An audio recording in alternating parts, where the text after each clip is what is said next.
Every time our athletes walk into this weight room, they're going to be pushed to the max. Let's go! Let's go! The barbell hasn't changed in over 100 years. I can take a 25-pound plate, and we'll go out on the turf, and I'll have you hating life. We talk about straining your gut, pushing past that comfort level. I want a lot of energy. What better breeding ground is there?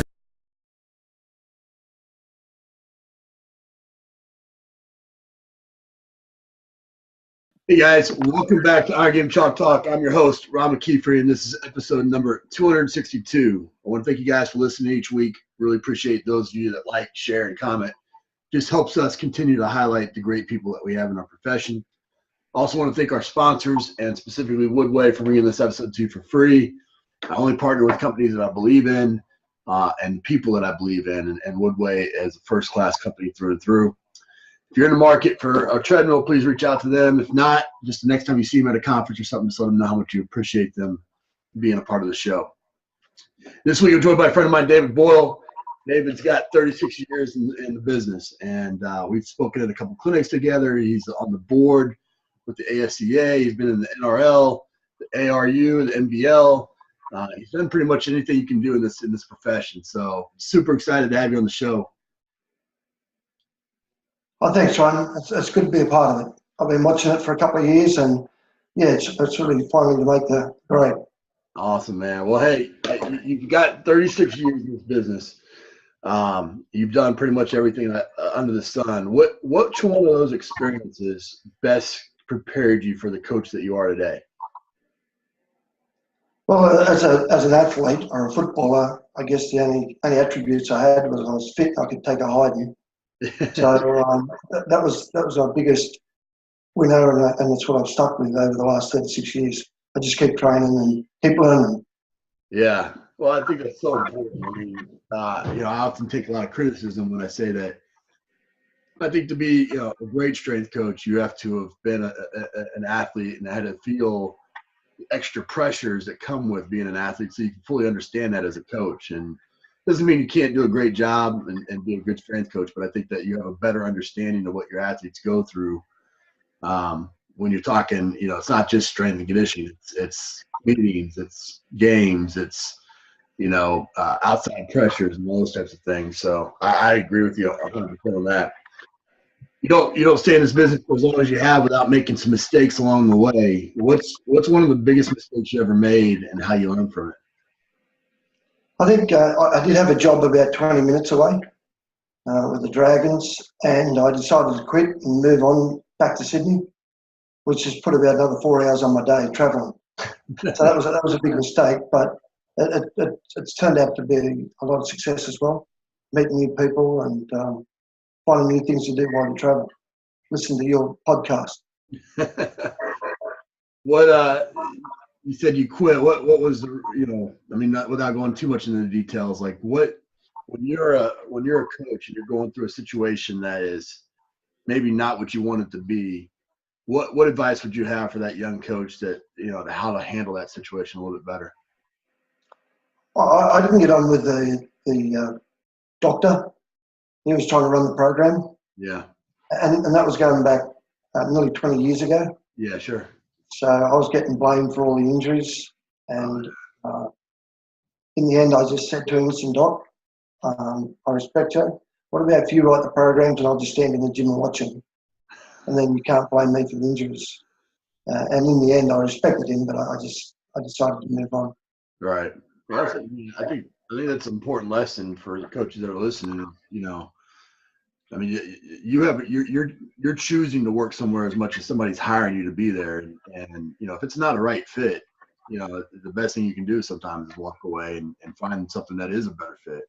And I think that's very important. With 36 years, you've seen the good, the bad, and the ugly. What do you think is kind of the current state of the union of strength and conditioning? What's good about it? What's bad about it? And what's still needs a lot of work? It's always been fascinating. I still love it. I'm in academia now. I lecture on sports performance, and I'm studying a research subject, neuromuscular fatigue in elite athletes. So I've really enjoyed that side of things with sports science. and also the communication and try and connect with our athletes. One of the big areas I think is frustrating is the hours that coaches put in now, and we've got a real glut of excess of people with masters in strength and conditioning. Right. And they have very, very good credentials, but they don't have the experience. Unfortunately, with the economic climate, clubs are happy to exploit interns, and it's really driving the wages down for our coaches, which makes it very difficult. Agreed. The other area that's hard to combat against is social media. It's just the way of the future and the way it is now, and we've got to connect with our athletes, understanding how social media affects them, and the other partnerships have been involved in the way they train, the way they think, and the way they have access to information just on the net. Yeah, I think I'd love to get your thoughts on this, because this is it's a topic of a lot of debate right now, whether or not we should even have internships in strength and conditioning, and for that reason, for people being exploited, or the big thing, especially in the United States, is not paying interns or things along those lines. And I see both sides, right? As an intern, you get such a valuable experience, but as a person that's ran a program for 20 plus years, you don't always have the budget to hire those coaches. So it's not a double-edged sword there. What do you think is the best way that we can go about elevating the profession to where we can either get funding for those programs, or that there's more of a structured kind of pathway for a coach to get from student to professional? I think as an organisation, and we spoke about it yesterday, we had a meeting as ACA, is we've got to try to move into the school system. I know over in the States you have the high school system. We probably want to move into that area over here and try to talk to the education departments, and also even to the primary schools. I think we're the third biggest nation in the world for obesity. So if we can talk to the governments, there's many more benefits, obesity, and more opportunities for kids to play sport if they start from a young age. Great. So yeah, as a board, we need to talk to the governing bodies in each state, try to work out and create more opportunities. Yeah, I could agree with that. I always say that I think there's three areas that we're lacking right now, opportunities. One is the high school level or the primary school level, and get if we could put a coach at every one of those schools, which need it, they need the supervision as much as anybody, and the program design as much as anybody.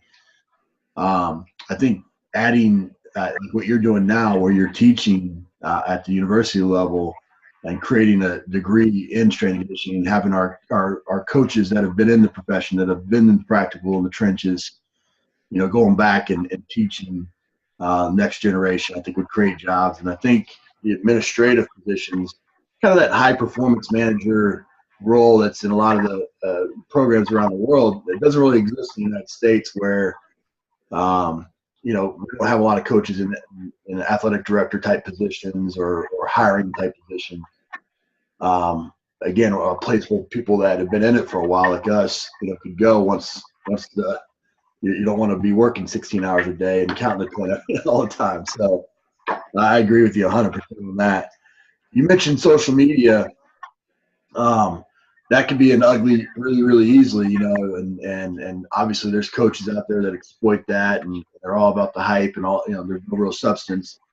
But then there's a good amount of coaches like yourself and others that, use social media, like you said, to meet the athletes where they're at, and to provide credible information, and they are the voice that needs to be heard. I mean, guys like yourself need to be lifted up and listened to. Much more so than these Instagram coaches or heroes or whatever you want to say. What is your personal strategy? I mean, of being online and that balance between kind of, what people would say self-promotion and just trying to provide credible information. It's a tough one. I don't get on social media a lot.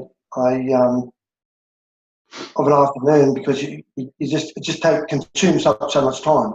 Right. So if you get on Instagram or get on Twitter, and you've got to use it. So I'm really selective when I use it, but I go through a lot of information and like everything and do the rest of it all.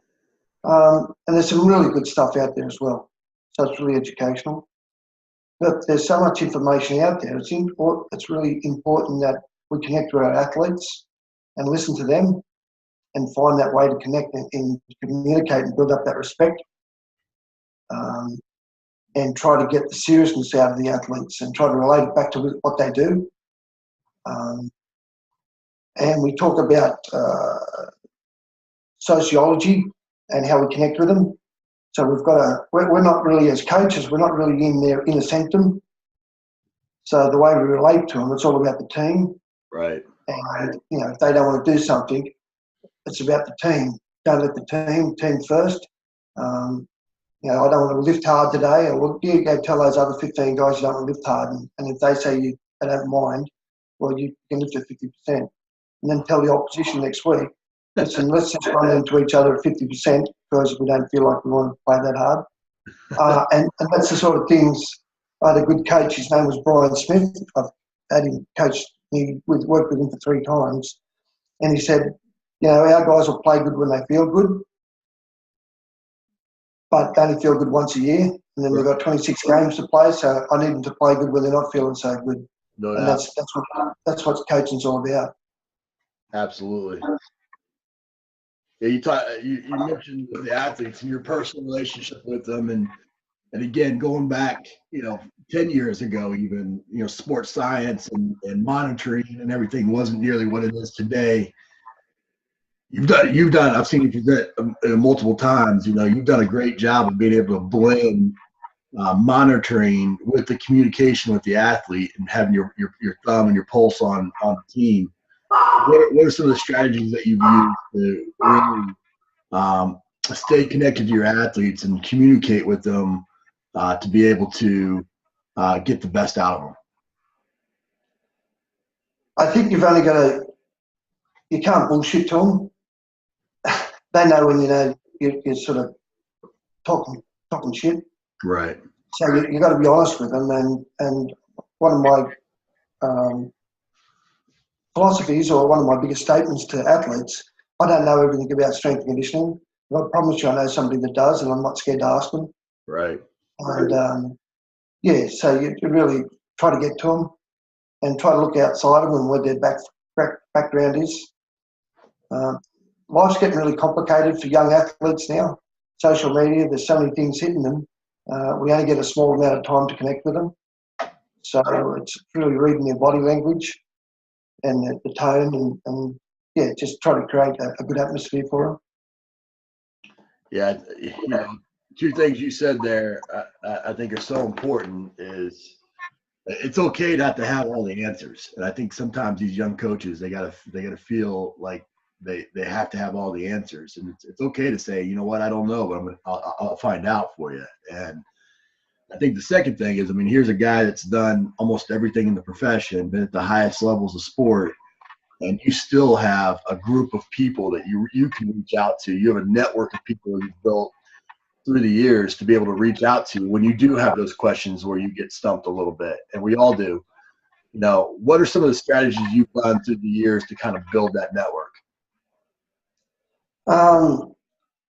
More recently, I met you at the conference down in Melbourne, and I met you over in Hawaii at the conference there. And social media has helped us create this sort of network here. No doubt. I think, for me, the ASCA has been fantastic because it brings people together and you're able to make the networks. It's one thing listening to how good the guys are, but it's meeting them, having fun and talking shop, and then being able to put your hand up and saying, hey, I need a hand here. Or I've got a mate coming over, can you help him out? And having that network, and it just builds up a good rapport and just keep learning. Yeah, I think one of the things you said there was the involvement in the ASCA, and it's a phenomenal organization and a great friend of mine and plays and everybody's.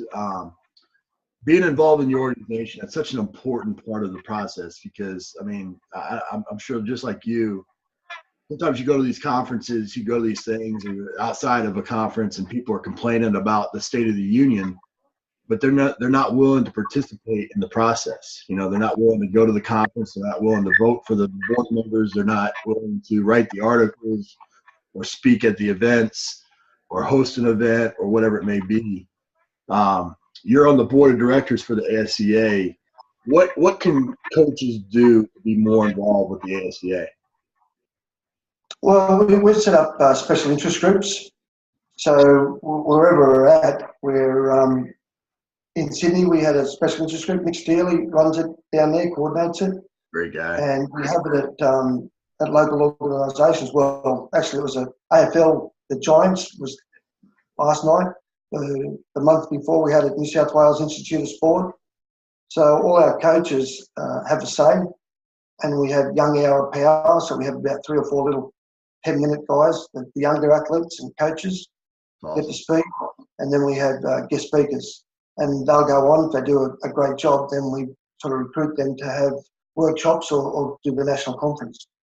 Oh, that's fantastic. So it's getting them all involved. Yeah, I mean, that's ultimately what it comes down to. When we talk about building a network, we're really talking about building a community. And when you go to special interest group meetings and hang out with one another and talk shop and just become friends, you become everyone, it's a rising tide raises all ships, right? Everybody gets better in those situations. And Mick and David Joyce and Lachlan and everybody, Nate Parnham, all those guys that are getting involved with that, doing such a fantastic job with those special interest groups. You've dealt with your fair share. One of the biggest issues that I hear from coaches is communication with their sport coach, and getting the respect or having a voice on the coaching staff or things along those lines. What are some things that you've done through your career to build buy-in from your head sport coach, maybe a general manager or ownership group? What are some things that you've done that would be good strategies, good takeaway messages for these coaches to be able to go back and implement after they watch this episode? So the last 2 clubs I was at, my contract didn't get renewed. So that's all right. I guess the big thing there, if I didn't have a really good communication, I ended up getting on good terms with the coaches. The first club, we had a pretty tough time. So we went through a peptide thing with the Sharks. Yeah. So that revolutionised sport in Australia. So it was a pretty tough 2 years. And I still had the respect of the players. So I think that was a major thing. So, and then after that, I probably got on a lot better with the coach. He did a good job to get the team together. But, yes, it was a pretty difficult period. And then the last club I was at, our coach that I got contracted to actually got the sack. So then we had a new coach come in, and he coached the side for 12 months, and we went really well. But at the end of the contract, he came up to us and told us that, hey, Boyle, I quite like you, but I'm going with my own staff. And 6 of us didn't get a contract in here, so he just turned over the whole staff. Well, that's coaching. Right. So I think you've got to understand the coach, and if there's some sort of poor communication, you need to stand up front and talk about it first. Right. To the coach and try to build up a better communication. You might keep a better job, but I think if it doesn't work at the coach at the top, if there's a problem at the top, and it filters down to the players, and it could result in wins and losses. No. So nobody wins with it. That would be a gold nugget I'd pass on to younger coaches. If you've got something to say, try to get that link with the coach and just have a talk to him about it. Right.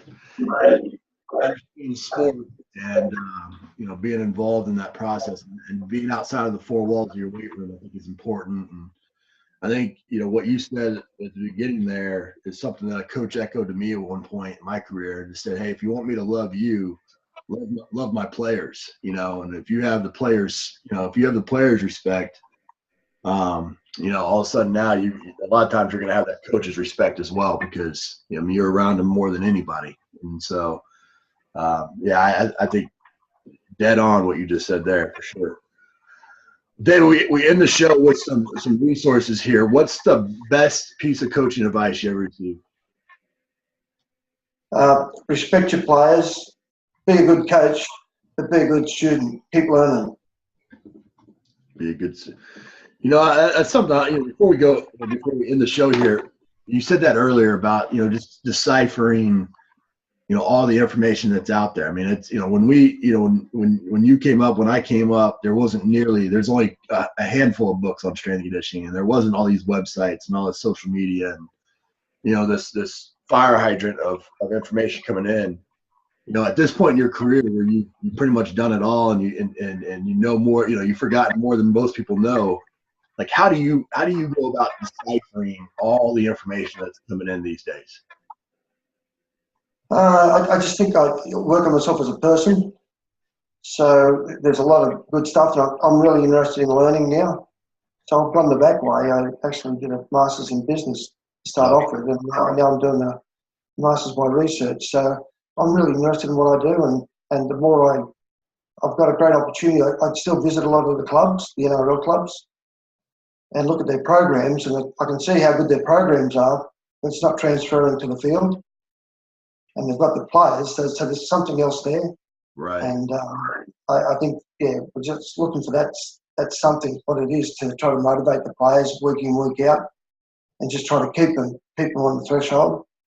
So I'm learning a lot off the younger coaches, and even with all the sports science we've got, and we have a limited interchange, so we've got to use our interchanges really selectively. So they've still got to look at body language. You've got to look at when they're fatigued, is their head down, is it going? And it's so important to watch what they do at training and what happens there. So there's still a real physical and visual thing with players and coaching, a real art that we've got to really learn. Yeah, agree. 100%. Give us a book, app, and website recommendation. Pardon? Oh, sorry? A book, app, and website recommendation? Okay. So my book is The Way of the Peace of Warrior by Dan Millman. And my app or website is Google Scholar. Yeah, there you go. Yeah. That's been, and then all those go to Google Scholar. If I need to understand what a word means or a definition of something, it's so helpful there. If I need something that I need to get back to a player, Google Scholar's the way to go. Research is still very important. Yeah, no question. No question. Well, Coach, I mean, this profession's been built by guys like yourself and all the hard work that you've done, and I mean, it's just a testament. Obviously, it's no secret to me why you've had the amount of success that you've had, because of the heart that you have for your players and the fact that you're a lifelong learner. And even right now, you're going back and getting a master's in business and continuing to improve yourself in this field, and how you deal with your players and how you look at the field a little bit differently. And so I just truly appreciate the contribution that you've given to this profession. And the way that you go about your business, man. So thanks so much for coming on the show and sharing. It's been an absolute pleasure, Ron. All the best, and I really enjoy your show. And I look forward to catching up next time. That's it for this episode of Iron Game Chalk Talk. Thanks to this week's guest as well as our sponsors for bringing this episode to you for free. Make sure to check out ronmckeefery.com, where you can join our mailing list, find the show notes, including all the links and resources mentioned, and information about Coach McKeefery's other products. While you are there, please join Coach McKeefery in the comments section thanking our guest for sharing. If you haven't subscribed to Iron Game Chalk Talk on YouTube or iTunes yet, make sure to do so. Comments, ratings, and reviews are always welcome. Coach McKeefery can be found on Twitter at @RMcKeefery, on Facebook and YouTube at /Ron.McKeefery. That's it for this week. Be sure to check back next week for another great episode of Iron Game Chalk Talk.